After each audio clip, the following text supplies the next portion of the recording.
Sekarang kita sebutin dulu DNA gereja kita. Yuk, 1, 2, 3. Prajurit Tuhan yang gagah perkasa, yang gaya hidupnya doa, pujian, penyembahan bersama-sama siang dan malam dan melakukan kehendak Tuhan pada zaman ini. Haleluya, amin. Ayo teman-teman, kita perkatakan tentang Pentakosta ketiga yuk. Pentakosta ketiga adalah pencurahan Roh Kudus yang dahsyat di zaman now. Pentakosta ketiga mengakibatkan penuaian jiwa terbesar dan terakhir. Pentakosta ketiga membangkitkan kami, yaitu generasi Yeremia. Pentakosta ketiga dimulai dari Indonesia ke bangsa-bangsa dan kembali ke Yerusalem. Pentakosta ketiga memberi kami kuasa untuk menyelesaikan amanat agung Tuhan Yesus. Haleluya! Shalom adik-adik di rumah. Shalom. Selamat datang di Pocket Ministry. Yeay. Hari ini Kak Tasya, Kak Grace, dan Kak Yoel akan nemenin adik-adik ibadah lagi di rumah. Adik-adik siap gak ibadah di rumah? Siap-siap. Kalau siap yuk kita bangkit berdiri dulu. Adik-adik udah pada mandi kan? Udah kan? Udah pada makan kan? Yuk, tapi sebelum kita mulai ibadah, kita doa dulu ya. Yuk kita siapkan hati kita tutup mata kita lipat tangan kita. Gak usah lagi noleh kanan kiri. Oke? Kita bersatu dalam doa. Selamat pagi Bapak, selamat pagi Yesus, selamat pagi Roh Kudus. Terima kasih Tuhan atas kasih-Mu. Kami masih boleh beribadah lagi kepada Engkau. Tuhan, berilah kami sukacita yang baru lagi ya Tuhan, seperti Engkau mengurapi murid-murid-Mu. Tuhan, sebentar kami ingin memuji dan menyembah Engkau. Biarlah kiranya Tuhan tubuh kami ya Tuhan boleh menyenangkan hati Engkau. Setiap pujian dan penyembahan kami dapat menyenangkan hati Engkau juga. Terima kasih Tuhan, terima kasih Roh Kudus. Kami siap untuk memuji nama Engkau. Sama-sama katakan amin. Beri kemuliaan dulu buat Tuhan dong. Oke, sebelum mulai kita sapa-sapa adik-adik di rumah dulu ya Kak. Boleh, Kak. Seperti biasa, Kak Tasya sapa yang perempuan, Kak Yoel sapa yang laki-laki. Oke? Kakak mau dengar dari yang cowok-cowok dulu dong. Oke, shalom semuanya. Shalom. Yuk Kak Tasya, siapa yang perempuan? Oke, yang cewek-cewek silakan ya. Shalom cantik-cantiknya Tuhan. Siapa yang hari ini bersuka cita boleh lambaikan tangannya tinggi-tinggi. Aku. Coba lihat dulu, udah pada senyum belum nih di rumah adik-adik? Kalau udah kita mau kasih satu pujian. Kita mau nyanyi lagu Kecaplah. Semua nyanyi dengan sungguh-sungguh ya.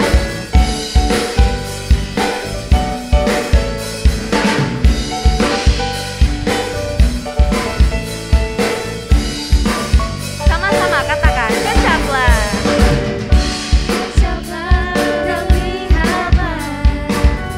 Betapa banyak Tuhan itu rasakan.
3 kali. Siap? 1, 2, 3. Haleluya, haleluya, haleluya. Wah.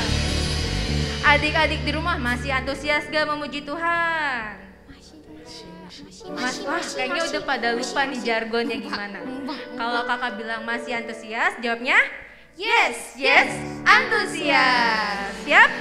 Masih antusias gak adik-adik?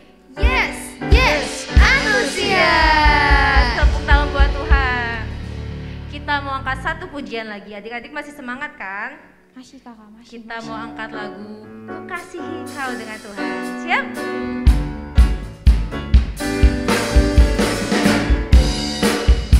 Semuanya bersuka cita ya.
Oke adik-adik, kita udah berapa banyak dari kita yang capek. Sekarang kita ingin menaikkan pujian kita. Dan juga mungkin kita di dalam keadaan yang tidak baik-baik saja. Mungkin kita bilang kita belum bisa bergabung dengan teman-teman kita. Tapi kita harus tetap mengatakan bahwa semua ini adalah semua baik. Amin.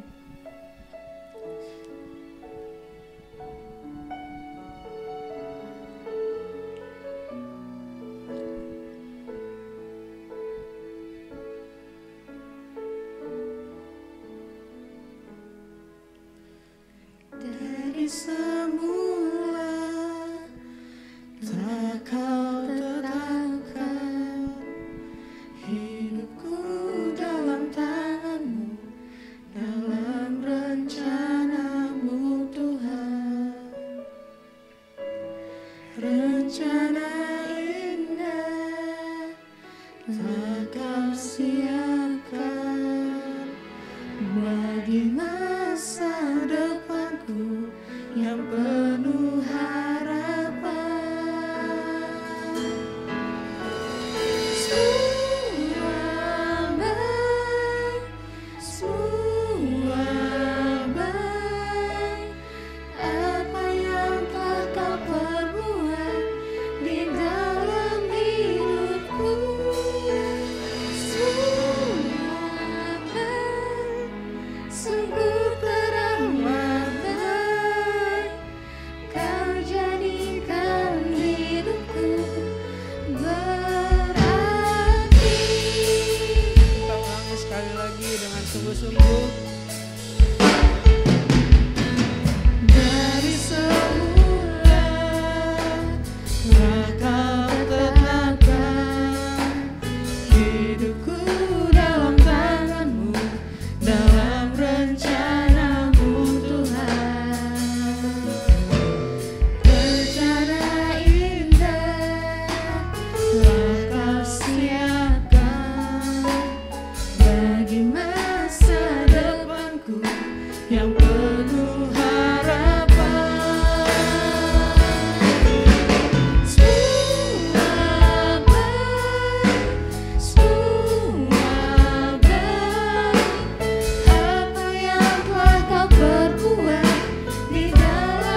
bersatu di dalam doa. Tuhan Yesus yang baik, segala pujian Tuhan kami sudah naikkan Tuhan, penyembahan kami dengan hati yang tulus Tuhan. Tuhan kami rindu banget buat dengar firman-Mu. Kami kangen banget Tuhan dengar suara hati-Mu Bapa. Kau yang siapkan hati kami Tuhan, pikiran kami. Kau yang juga berkati Tuhan, Kakak akan mengajar. Bila firman-Mu Tuhan akan terus Tuhan kami perdengarkan Tuhan. Firman-Mu terus menjadi rema dalam kehidupan kami. Terima kasih Tuhan Yesus, kami sudah siap untuk mendengar firman-Mu. Yang sudah siap mendengarkan firman Tuhan, sama-sama kita mau katakan, amin. Mazmur 91. Dalam lindungan Allah. Orang yang duduk dalam lindungan yang maha tinggi dan bermalam dalam naungan yang maha kuasa akan berkata kepada Tuhan, tempat perlindunganku dan kubu pertahananku, Allahku yang kupercayai. Sungguh, Dialah yang akan melepaskan engkau dari jerat penangkap burung, dari penyakit sampar yang busuk. Dengan kepaknya ia akan menudungi engkau. Di bawah sayapnya engkau akan berlindung. Kesetiaannya ialah perisai dan pagar tembok. Engkau tak usah takut terhadap kedahsyatan malam, terhadap panah yang terbang di waktu siang, terhadap penyakit sampar yang berjalan di dalam gelap, terhadap penyakit menular yang mengamuk di waktu petang. Walau 1000 orang rebah di sisimu dan 10.000 di sebelah kananmu, tetapi itu tidak akan menimpamu. Engkau hanya menontonnya dengan matamu sendiri dan melihat pembalasan terhadap orang-orang fasik. Sebab Tuhan ialah tempat perlindunganmu, yang maha tinggi telah kau buat tempat perteduhanmu. Malapetaka tidak akan menimpa kamu, dan tulah tidak akan mendekat kepada kemahmu. Sebab malaikat-malaikatnya akan diperintahkannya kepadamu untuk menjaga engkau di segala jalanmu. Mereka akan menatang engkau di atas tangannya, supaya kakimu jangan terantuk kepada batu. Singa dan ular tedung akan kau langkahi. Engkau akan menginjak anak singa dan ular naga. Sungguh, hatinya melekat kepadaku, maka aku akan meluputkannya. Aku akan membentenginya, sebab ia mengenal namaku. Bila ia berseru kepadaku, aku akan menjawab. Aku akan menyertai dia dalam kesesakan. Aku akan meluputkannya dan memuliakannya. Dengan panjang umur akan kukenyangkan dia, dan akan kuperlihatkan kepadanya keselamatan daripadaku. Nah adik-adik, yuk sama-sama kita dengerin cerita firman Tuhan berikut ini. Sebelum Yesus naik ke surga, saat ia makan bersama dengan murid-muridnya, ia melarang mereka meninggalkan Yerusalem dan menyuruh mereka tinggal di situ menantikan janji Bapa. Yang demikian katanya, telah kamu dengar daripadaku, sebab Yohanes membaptis dengan air, tetapi tidak lama lagi kamu akan dibaptis dengan Roh Kudus. Maka bertanyalah mereka yang berkumpul di situ, Tuhan, maukah engkau pada masa ini memulihkan bagi Israel? Jawabnya, engkau tidak perlu mengetahui masa dan waktu yang ditetapkan Bapa sendiri menurut kuasanya. Tetapi kamu akan menerima kuasa kalau Roh Kudus turun ke atas kamu, dan kamu akan menjadi saksiku di Yerusalem dan di seluruh Yudea dan Samaria dan sampai ke ujung-ujung bumi. Sesudah ia mengatakan demikian, terangkatlah ia disaksikan oleh mereka, dan awan menutupnya dari pandangan mereka. Ketika tiba hari Pentakosta, semua orang percaya berkumpul di satu tempat. Mereka taat pada perintah Tuhan Yesus, dan mereka bersekutu dan berdoa bersama di Yerusalem. Tiba-tiba, turunlah dari langit suatu bunyi seperti tiupan angin keras yang memenuhi seluruh rumah di mana mereka duduk. Dan tampaklah pada mereka lidah-lidah seperti nyala api yang bertebaran dan hingga pada mereka masing-masing. Maka penuhlah mereka dengan Roh Kudus, lalu mereka mulai berkata-kata dalam bahasa-bahasa lain, seperti yang diberikan oleh Roh Kudus itu kepada mereka untuk mengatakannya. Waktu itu, di Yerusalem, diam orang-orang Yahudi yang saleh dari segala bangsa di bawah kolong langit. Ketika turun bunyi itu, berkerumunlah orang banyak. Mereka bingung karena mereka masing-masing mendengar rasul-rasul itu berkata-kata dalam bahasa mereka sendiri. Mereka semua tercengang-cengang dan heran. Maka bangkitlah Petrus berdiri dengan ke-11 rasul itu. Dan dengan suara nyaring ia berkata kepada mereka dan berkhotbahlah Petrus tentang ketika mereka mendengar hal-hal itu, hati mereka sangat terharu. Lalu mereka bertanya kepada Petrus dan rasul-rasul yang lain, "Apakah yang harus kami perbuat, saudara-saudara?" Jawab Petrus kepada mereka, "Bertobatlah dan hendaklah kamu masing-masing memberi dirimu dibaptis dalam nama Yesus Kristus untuk pengampunan dosamu, maka kamu akan menerima karunia Roh Kudus."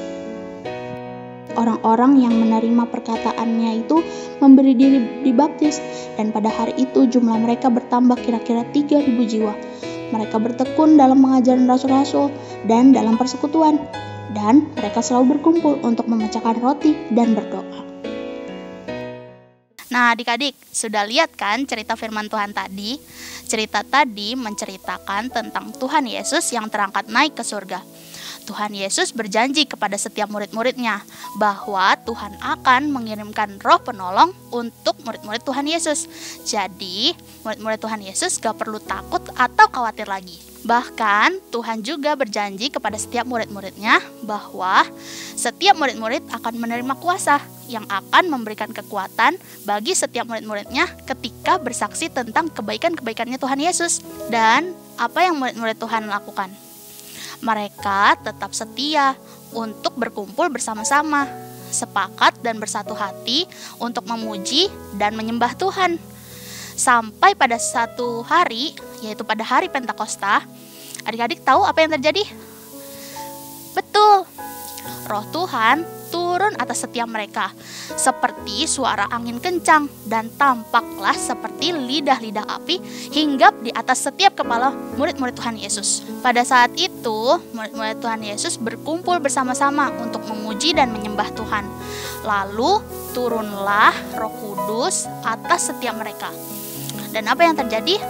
Mereka semua berkata-kata dalam bahasa asing, tapi bukan bahasa sehari-hari mereka ya adik-adik. Sampai-sampai ada beberapa orang yang terheran-heran. Kenapa ya dia bisa berkata-kata menggunakan bahasa Samaria, tapi orang itu bukan orang Samaria. Lalu orang itu berkata-kata dengan bahasa orang Yahudi, tapi dia bukan orang Yahudi. Lalu mereka semua bersama-sama sepakat untuk memuji dan menyembah Tuhan, walaupun dengan bahasa yang berbeda-beda. Lalu adik-adik, tahu nggak apa yang terjadi? Setelah banyak orang melihat kuasa Roh Kudus, mereka terkagum-kagum akan kuasa Tuhan. Lalu mereka bertobat dan memberi diri mereka untuk dibaptis. Jumlah orang yang bertobat pada saat itu mencapai 3.000 jiwa. Banyak banget ya adik-adik. Itulah kuasa Roh Kudus. Roh Kudus bisa memberikan kita semua kuasa dan kekuatan untuk melakukan hal-hal yang besar. Bisa menolong aku dan kamu untuk menjadi saksinya. Kita sudah memiliki Roh Kudus di dalam hati setiap kita. Nah, sekarang saatnya kita untuk bersaksi tentang kebaikan Tuhan Yesus. Caranya gimana? Contohnya nih, kita anak-anaknya Tuhan, kita udah punya Roh Kudus nih dalam hati kita. Kita harus bisa jaga kekudusan. Misalnya, gak boleh bohong, gak boleh berkata-kata kasar lagi, atau menjaga kekudusan tangan kita, yaitu gak boleh pukul orang tua kita, adik kakak kita, atau teman-teman kita. Bisa juga dengan menjaga kekudusan hati kita. Gak boleh marah-marah lagi, gak boleh ngambek-ngambek lagi adik-adik. Adik-adik pasti bisa untuk menjaga kekudusan itu. Karena adik-adik punya kekuatan dari Roh Kudus. Nah, sekarang yuk kita sama-sama hafalin ayat hafalan kita hari ini. Ayat hafalan kita ada di Kisah Para Rasul 1 ayat 8. Ada di mana adik-adik? Ada di Kisah Para Rasul 1 ayat 8. tetapi kamu akan menerima kuasa jika Roh Kudus turun atas kamu. Dan kamu akan menjadi saksiku di Yerusalem, di seluruh Yudea dan Samaria, sampai ke ujung-ujung bumi. Kita ulangi sekali lagi ya adik-adik. Ada di Kisah Para Rasul 1 ayat 8. Tetapi kamu akan menerima kuasa jika Roh Kudus turun atas kamu. Dan kamu akan menjadi saksiku di Yerusalem, di seluruh Yudea dan Samaria, sampai ke ujung-ujung bumi. Nah adik-adik, sebelum kita mengakhiri ibadah kita hari ini, yuk sama-sama kita berdoa. Ikuti kakak berdoa ya. Tuhan Yesus, terima kasih untuk hari ini. Tuhan, kiranya kami semua bisa melakukan setiap firman-Mu dalam kehidupan kami. Hanya di dalam nama Tuhan Yesus, haleluya, amin. Sampai ketemu lagi ya adik-adik. Tuhan Yesus memberkati. Kak Aurel, Kak Sela, aku lega sekarang setelah menerima firman Tuhan bahwa saat kita taat kepada firman Tuhan dan sungguh-sungguh berdoa menantikan pertolongan Tuhan, Tuhan pasti menolong kita. Betul sekali Kak, Tuhan sudah mencurahkan Roh Kudus atas kita sebagai penolong kita. Roh Kudus itu kan maha kuasa ya Kak, bisa menolong kita dalam setiap kesulitan kita, termasuk menolong Kak Nanet yang sedang sakit. Iya, aku mau berdoa lebih sungguh-sungguh lagi Kak. Roh Kudus pasti menolong. Adik-adik di rumah juga ya, ingat untuk selalu setia berdoa bersama-sama, menantikan kuasa Roh Kudus bekerja dalam hidup kita. Sehat-sehat selalu semua ya. See you next week. God bless you.